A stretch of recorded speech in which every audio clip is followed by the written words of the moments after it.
So normally for me, I have a really tough start of the year, and then I normally end really strong in the end with Kona and then a late Ironman. But this year it looks like I changed everything a little bit. So I started out the year really strong with a strong performance at Ironman Texas, where I broke my own record and the Danish record. And I was feeling really strong leading into the race. I was a little bit irritating about the whole circus going around the race. So when I finished, I decided I want to go and continue with the shape I was in. So I went to one of my favorite places in the entire world, Club La Santa on Lanzarote, because as you might know, they have the famous and legendary and the hardest Ironman in the world, Ironman Lanzarote. So I decided, why not do a back-to-back Ironman when I'm in such a great shape? So I did Lanzarote Ironman, which I won back in 2012. So I was hoping to do the same one more time. But there was this little English girl who wanted to, play me there. So I only finished second, but I was happy, and I actually made it to Kona with punched my ticket early on in May. So that was a great start of the year. Yeah, so after I'm in Lanzarote, I took a bit of a mid-season break, if you can call it that, and that actually continued all the way leading up to Hawaii. I did a few races, not something that I can brag about, but a part of the training that I was doing.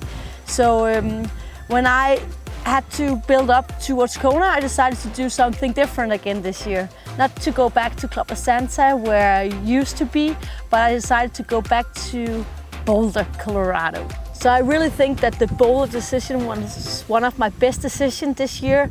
I really love Boulder. I love the whole atmosphere around Boulder. I love the people who's there that I can train with. And this year I also choose to go back to my old coach Frank Jacobsen, which I was coached by in my first years of Ironman triathlon. And he really looked into the personality, he matches me really well. So we were building up a lot of great things in Boulder and leading up to Ironman Hawaii, and I was feeling really confident. Every training session I did in Boulder, I got that extra level. I felt that I got better and better from each training that I did. So making a decision about changing coach or getting a new coach, that can sometimes be really difficult, and it's not the first time that you maybe find the right match for you, because it's all about personality. It's all about believing in the coach that you work with. We all have an opinion about what to do, how to train, how to sleep, how to eat, and especially if you've been in the game for many years. And that's where you really have to put everything over on this coach and say, hey, it's good that we can talk together, and find some decisions, and that's what Frank and me has been doing, I have some ideas about how my body reacts to different stuff, and he has some ideas what I should try differently. And in the end, he's the one who makes the decision and not me, and that's a good thing, because it's difficult to make the decision on your own. You always want to push it a little bit more, or you might just want to take another day at the couch, and that's where it's good with a coach that can keep you motivated and in the game. So I went into Kona with lots of confidence. I made a did not finish in 2017, so I really wanted to come back and show everybody how strong I am. And at Ironman Hawaii, that's my race. So leading into it, we were building up, we were doing the same routine. Klaus, my parents came to Kona.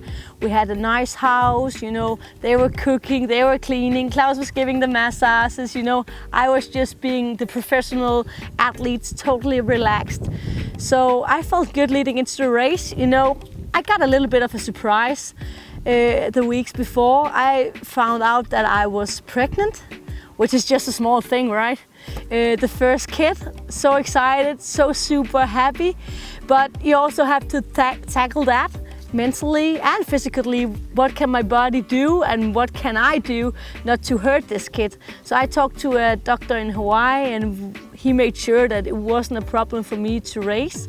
So I went into the race and I tried the days leading up to the race not to think about the pregnancy that much, despite being really happy, and I just saw it as an advantage that I had this extra mental gear on race day. So I went out there, I put it all on the course, I was feeling extremely good, you know, I really felt like this was my day, this was my A game. And athletes out there, you know, that's not often that you feel that, but I did. But then again, halfway up Harvey, I started to have a bit of problems with my bike, and then turning around in Harvey, I had some really bad mechanical issues which I couldn't work myself out of. So the rest of the ride home wasn't that good, and I started to run, I don't know which number I was, but far down. But I decided that I wanted to take care of myself, take care of my body. This was still something new for me, and you know, Hawaii is a hot day, so I decided to cruise the marathon. Luckily, I caught some girls during the run, and we were running together, and we were having a good time. So in respect for my competitors, I decided to finish. So I went from being all up here, thinking this will be the best day of my life, to going down here and saying, okay, I just want to get to that finish line, and you know, so I'm back, Kona. I'm not done with you. So I came home to Denmark, and Claus and I was really happy about the new role we was going to having to be parents.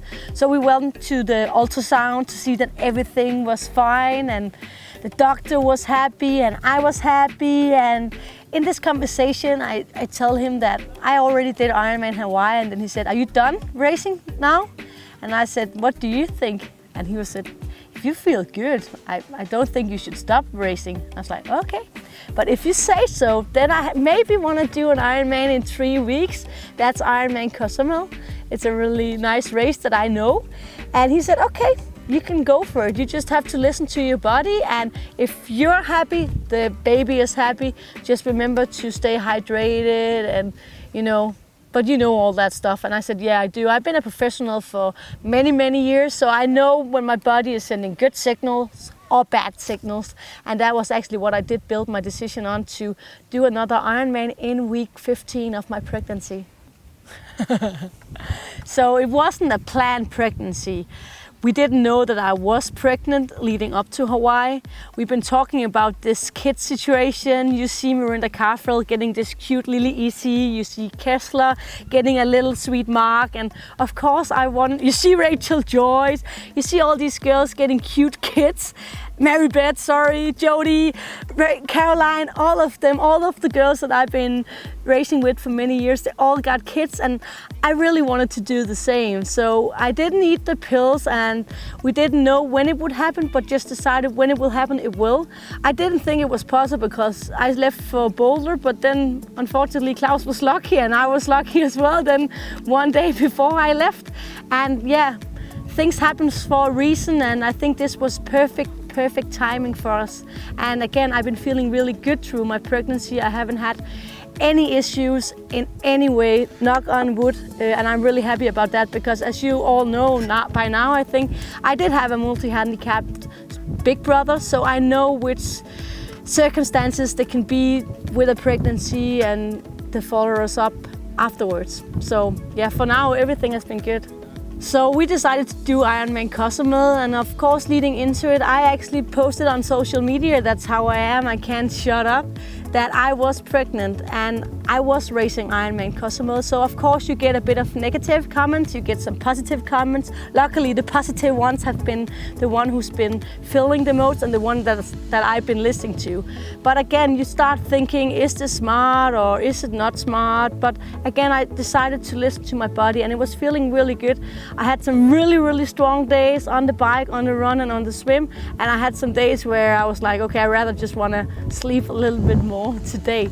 So the build-up was good, I would say. I definitely put in a lot of training since Kona, and we came here to Cozumel with one thing in mind. I wanted to race strong, and if I could punch that Kona ticket, that will just be an extra bonus for me. So I went out, I did the swim. I could feel that I was a little bit off my game. I didn't have my strongest performance in the swim, but you can catch a lot of time on the bike, and the bike was feeling good. And this is an island for me, you know. It's windy, it's flat, it's 3 loops, so you also know where your competitors are. So out on the bike, pushing it in the front with the first girls, and then also my first one ever in an Ironman, and I really tried to fix it. It did work for a while, actually for like 50 meters, and then it was flat again. So things happens for a reason, right? Now it's all about taking care of myself and my unborn baby.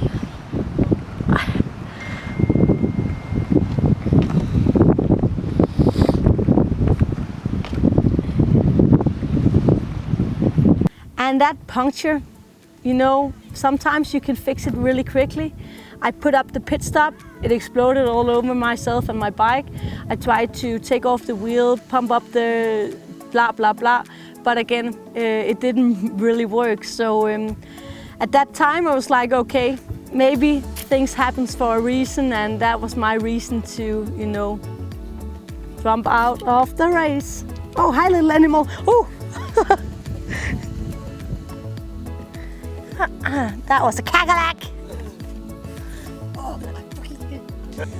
So I'm really lucky and I'm really privileged. I haven't had a single sponsor who has reacted badly to the news about me being pregnant. So I will have all the support through my pregnancy, and I will of course keep you updated on social media, and that will also be the way still to promote my sponsors, because they are playing a really important part in my comeback, because I'm not done with the sport.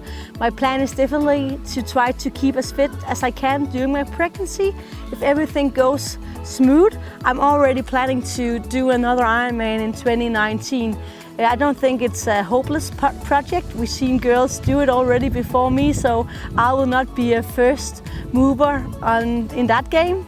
So yeah, it's my plan to come back stronger with all that Iron Mom power that I seen the other girls having. I want some of that, and girls, be aware, this one is coming back. So last but not least, I want to say thank you to all my followers, to the people that support me in my journey. Of course, I had to mention Talbot Cox behind the camera, who's always so sweet and nice. I get extra views, he said, if I say that out loud. And not only that, but all your followers. You know, it means the world to me with your comments, and that's also why I want to keep this pregnancy vocal.